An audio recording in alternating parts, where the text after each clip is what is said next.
Jadi bangsa budak. Demikian pernyataan Presiden Prabowo Subianto yang mengingatkan pentingnya membangun sektor pertahanan di ajang Indo-Defense 2025 11 Juni 2025 lalu. Namun, sudahkah Indonesia konsisten berinvestasi membangun sektor pertahanan yang ongkosnya mahal dan butuh perencanaan jangka panjang? Hingga saat ini, Indonesia masih mengimpor banyak alutsista ketiga matra TNI.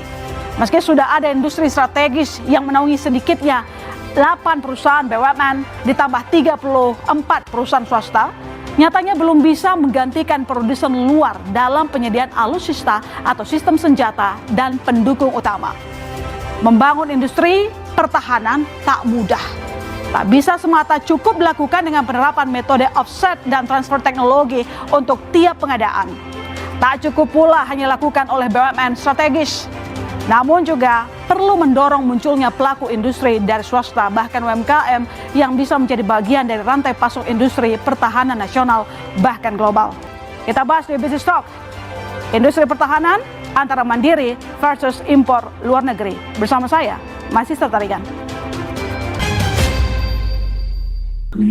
Ya, industri pertahanan antara mandiri versus impor luar negeri kita bahas bersama sejumlah narasumber yang telah bergabung di studio. Saya menyapa Marsikal Madya Purnawirawan Eris Herianto, Sekjen Kemhan 2010-2013, sekaligus Ketua Forum Komunikasi Industri Pertahanan. Semalam, Pak Eris. Selamat malam. Pak Eris, dengan yang disampaikan oleh Pak Alman tadi, sebenarnya ini terjadi ketidakpastian pembelian alutsista dimulai pasca tahun 2025 begitu. Tapi pertanyaan saya begini, ketika kita ingin membeli alutsista, bagaimana memastikan bahwa pembelian itu jadi ada uangnya, jangan sampai maju mundur, nggak jelas. Karena gini Pak, kita itu punya ambisi tampaknya untuk membeli banyak alutsista, karena alutsista kita masih kurang begitu kan.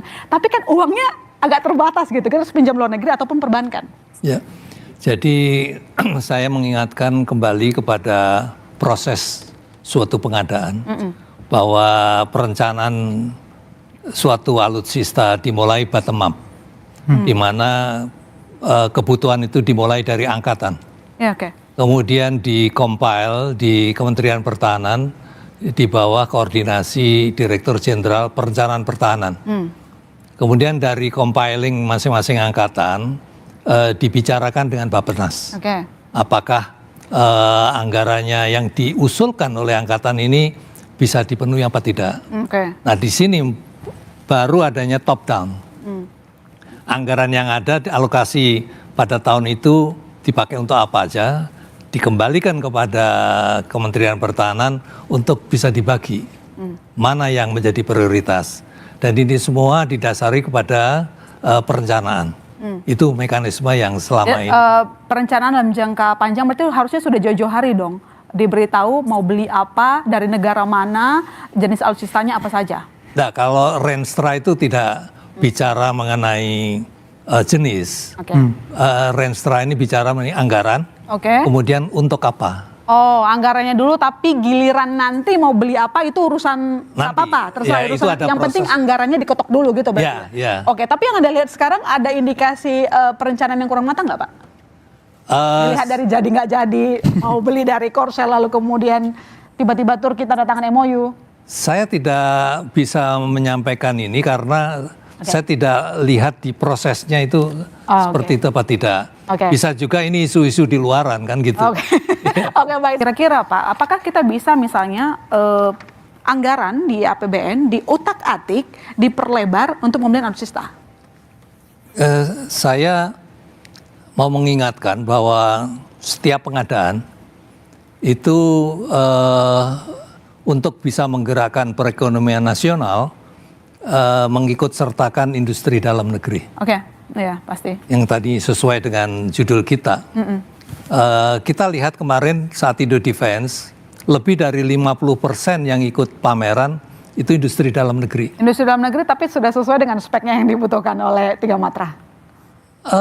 Menurut saya bisa juga, karena di dalam industri dalam negeri kalau bisa dibagi, ada tier 1, tier 2, sama tier 3 dan tier 4. Nah, kita bicara tier 1 yang selama ini pengadaan-pengadaan, apakah itu pesawat atau kapal atau apa, memang kita banyakkan dari luar negeri. Tidak menutup kemungkinan bahwa tier 2, tier 3 ini bisa kita berdayakan untuk bisa mensupport itu. Oke, ketergantungan terhadap produk luar negeri, apakah memang harganya lebih kompetitif dibandingkan produk lokal? Itu juga bisa, tetapi yang penting bahwa industri dalam negeri masih belum mampu. Masih belum mampu. Belum mampu, dan ini sesuai dengan Undang-Undang Nomor 16 bahwa untuk bisa mampu harus kita ikut sertakan di dalam proses pengadaan. Iya, nanti kita akan bahas lebih jauh terkait dengan industri dalam negeri, Pak Iris, karena itu tujuan utama dari diskusi ini. Dalam industri pertahanan, porsi alokasi biaya litbang bisa lebih dari 30% ya. Koreksi kalau saya salah, di dalam negeri BUMN strategi masih terbatas dalam produksi alutsista, sementara swastanya masih sporadik dan pemainnya juga belum layak, itu karena konsumennya cuma satu, pemerintah begitu. Tadi kita sudah ngobrol. Nah, Republik Indonesia ikut mengembangkan CapEx, IAPX dengan Korsel saja itu kita lihat kan maju mundur, belum jelas nasibnya seperti apa. Jadi menurut Anda perlu nggak kita melanjutkan proyek CapEx? Jadi proyek KFX, IAFX kerjasama ini sudah dimulai tahun Maret 2009 dan ini sudah berjalan.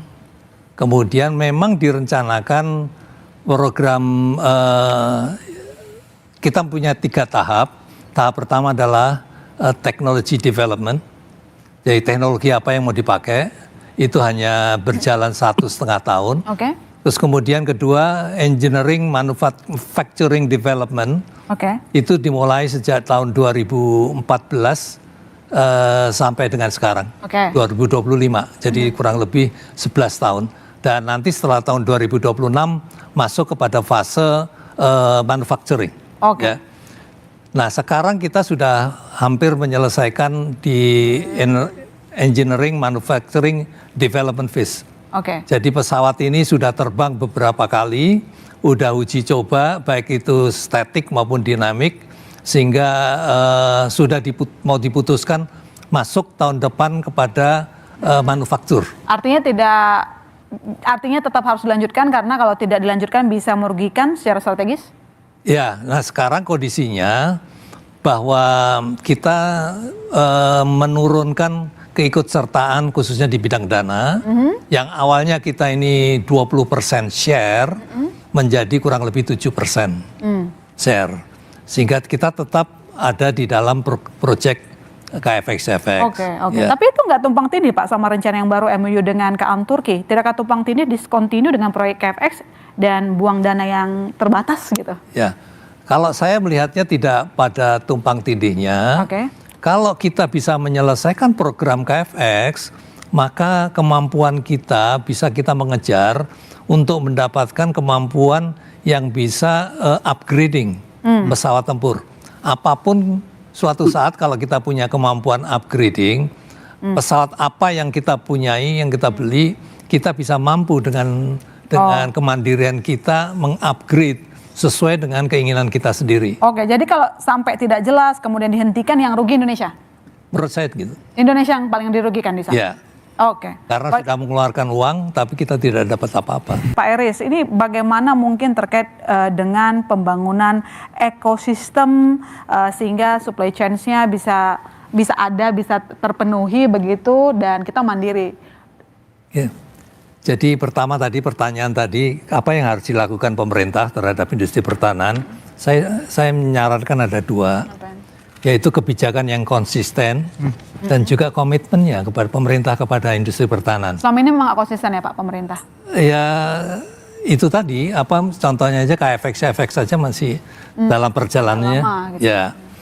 Terus kemudian yang kedua, pertanyaan yang kedua tadi, untuk menjaga ekosistem, kami dari Forum Komunikasi Industri Pertahanan membuat suatu ide agar ada yang disebut kawasan industri pertahanan atau defense cluster.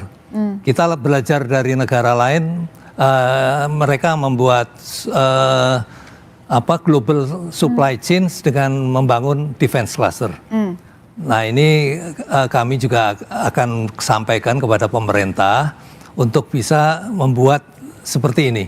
Dan ini kami sudah secara rinci menyampaikan bagaimana dalam suatu defense cluster industri seperti apa yang akan dibangun di sana sehingga efisien kemudian juga dari mereka tidak terlalu kesulitan di dalam mencari source. Oke. Nah ini